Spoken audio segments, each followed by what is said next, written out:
Hello. So today's PowerPoint is going to be cut into a couple sections to try not to make it too long, but I think it's important. Know that we originally read this book at the beginning of the semester, so um, I introduced these concepts and they kind of led into the hot zone. So now you sort of had the hot zone and all of its sort of rushed energy, and now we're going to take it back a little bit to the Hungry Tide. But there are some. I think The Hungry Tide is a great book on its surface because of its mystery and because of the characters that are developed and the language. But I think it can be as deep or as shallow as you want to take it. And I know you guys may be hoping for the shallow at this point, but it is a great opportunity for us to look at another culture and another culture's challenges when it comes to the environment and man versus nature, and man versus man, or woman versus woman. And I think it's worth it to take a look at it, or at least realize that sometimes we can read books to understand different culture and to consider how the environmental movement in other places may be shaped by its own culture and political and artistic views. So, The Hungry Tide. First of all, you're going to see that we're going to expand a little bit on our understanding of cliffhangers in this book. We talked about it in the hot zone in regards to suspense. He used a lot of different things to help build suspense, and Amitav Ghosh does it as well, but it's maybe not as much in your face. And he does it as a way to make you really pay attention to what you're reading instead of sort of being shocked into keeping reading. So less of a shock value, but maybe used in order, again, to keep you reading just as well. So in order to have a good cliffhanger, it should be an abrupt, short sentence. It should leave a problem unsolved. It should reinforce a former declaration. So say maybe a couple of friends in one chapter discuss something and you go, oh my gosh, does my character know this? So then at the end of the chapter, maybe it's revealed that your character does know that. It can use either internal or external conflict to drive plot. So it's not just about something exploding or some of the external conflicts that we saw in the hot zone, but it can also be an internal conflict, a key question with your character. The cliffhanger can ask a key question about what might come next. It can provide a punchy statement of fact, a demand for action, or some type of foreshadowing, which is, again, part of suspense. We are not going to worry about the two options down here today. We will worry about that on Thursday. So the next slide I want to talk to you about is that the books that we have been reading this year, pretty much all of them fall into the category of postmodernism. And so that is basically all the books written after World War II. I don't necessarily agree that there shouldn't maybe be a new form of literature that's come up with the 21st century, but that's the way it stands right now. So, what you read in books written after World War II, and if you think about the books that you maybe have read for fun or entertainment, some of this happens there. So you have a blend of literary genres, culture, and styles. So the Hot Zone brings together both more of a horror book with popular science. Things in these books are relative and they depend on the perspective of the character that you're looking for. So that's why a lot of times characters will change from chapter to chapter in current books. I think it's because we have turned more to the reader's interpretation and away from the author being the person who's explaining society to us, to society being different from different viewpoints and wanting to see those different viewpoints looking at something. A lot of times postmodernism writing will use metafiction, and that's writing about writing. So Kenai is the story is about his grandfather's writing and how his grandfather interpreted the world, or not his grandfather, but his uncle interpreted the world compared to how he's interpreting the world. So it's writing about the past, or writing about different types of writing in the past so that we explain it in the future. There's a lot of fragmentation and non-linear narrative.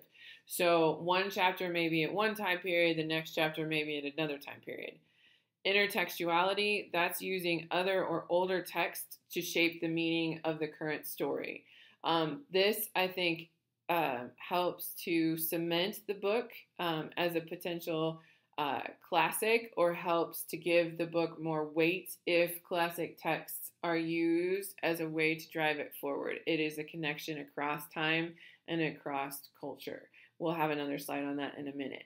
And then the line between fact and fiction is often blurred. So with The Hungry Tide, its story of the Sunderbans has a lot of actual historical fact in it, along with the fictional story. So we don't get a lot of news out of India and Bangladesh that isn't purely political or warlike, because they don't have an open democracy that things can come out. So Amitav writing this book about the Sunderbans, where he was actually able to go and look at as a part of the Indian culture, those are some of the things that we do have. So it is a fiction book, but there are a lot of pieces of history that are sort of and cultural context that's buried within the fiction. And many times postmodern writing will feature irony or sort of the black or dark humor, where they're making fun of things that may on the surface not always be seen like something you should make fun of. All right, so here's this idea of intertextuality in The Hungry Tide.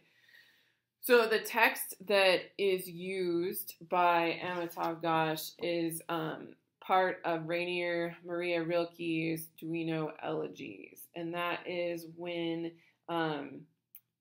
Kenai is reading Nirmal's writing, there will many times be short pieces of poetry, and all of that poetry comes from these elegies or these laments for the dead. And obviously, Nirmal is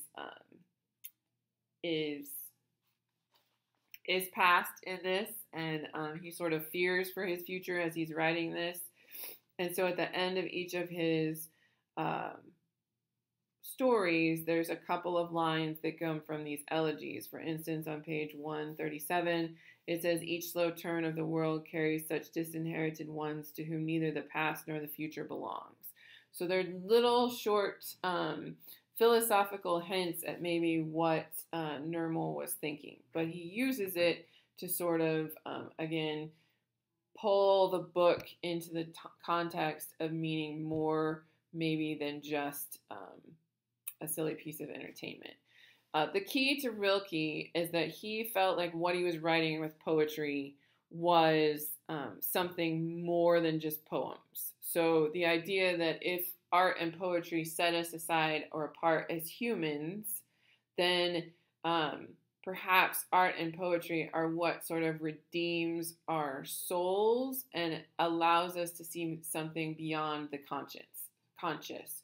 So that poetry and art and writing and literature are the door to morality and spirituality and religion. Not everybody agreed with him, but that's kind of where Rainier falls in the history of writers.